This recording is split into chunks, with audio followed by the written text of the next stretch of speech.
memicu ketegangan politik dan sosial, seperti yang terlihat dalam peristiwa Tiananmen 1989. Di sini, mahasiswa dan rakyat China menuntut reformasi politik yang lebih besar, namun pemerintah menanggapi dengan tindakan keras yang menandai batasan dalam kebebasan politik meskipun ada liberalisasi ekonomi.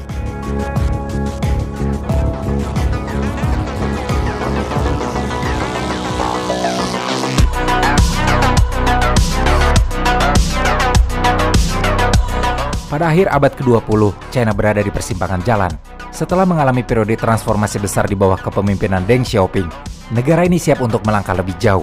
Dan disinilah peran penting Jiang Zemin sebagai pemimpin China dalam membantu negara ini menjadi salah satu ekonomi terbesar di dunia. Jiang Zemin mengambil alih kepemimpinan pada tahun 1993 dan menjadi penerus Deng Xiaoping. Jiang Zemin mengambil kendali negara di masa yang sangat penting.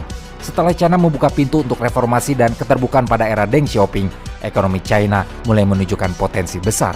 Namun di bawah kepemimpinan Jiang, China mulai semakin mengukuhkan posisinya di panggung dunia. Salah satu langkah pertama yang signifikan adalah bergabungnya China dengan Organisasi Perdagangan Dunia atau WTO pada tahun 2001. Keputusan ini sangat penting karena menandakan bahwa China siap untuk berpartisipasi penuh dalam sistem perdagangan global. Bergabung dengan WTO memberikan China akses yang lebih besar ke pasar internasional, mendorong ekspor dan menarik investasi asing yang lebih besar. Pada saat itu, China mulai berkembang pesat sebagai pabrik dunia. Sektor manufaktur China yang sebelumnya tertinggal, sekarang berkembang dengan pesat berkat meningkatnya permintaan global untuk barang-barang produksi China, dari elektronik, pakaian, hingga barang-barang konsumen lainnya. China menjadi pusat bagi produksi barang dunia.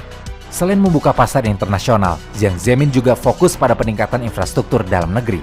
Infrastruktur yang modern dan efisien menjadi landasan untuk mendukung pertumbuhan ekonomi yang pesat.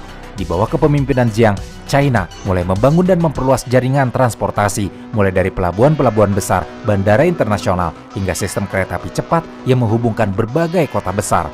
Dengan berkembangnya infrastruktur yang modern, sektor ekonomi China pun mulai bergerak ke arah yang lebih maju. Kota-kota besar seperti Shanghai, Beijing, dan Shenzhen berkembang semakin pesat dan menjadi pusat perdagangan, industri, dan teknologi. Pembangunan kawasan ekonomi khusus yang dimulai di era Deng semakin diperluas dan menjadi tempat berkembangnya berbagai perusahaan multinasional yang berinvestasi di China. Salah satu keberhasilan besar dari pemerintahan Jiang Zemin adalah menciptakan stabilitas politik dalam negeri yang sangat penting untuk menjaga kelancaran pertumbuhan ekonomi.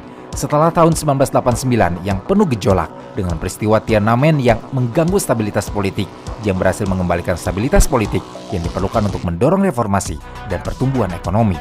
Dengan mengelola perubahan besar dengan hati-hati dan menjaga kontrol politik yang ketat, Jiang Zemin mampu menjaga konsolidasi kekuasaan yang diperlukan untuk menjalankan kebijakan-kebijakan reformasi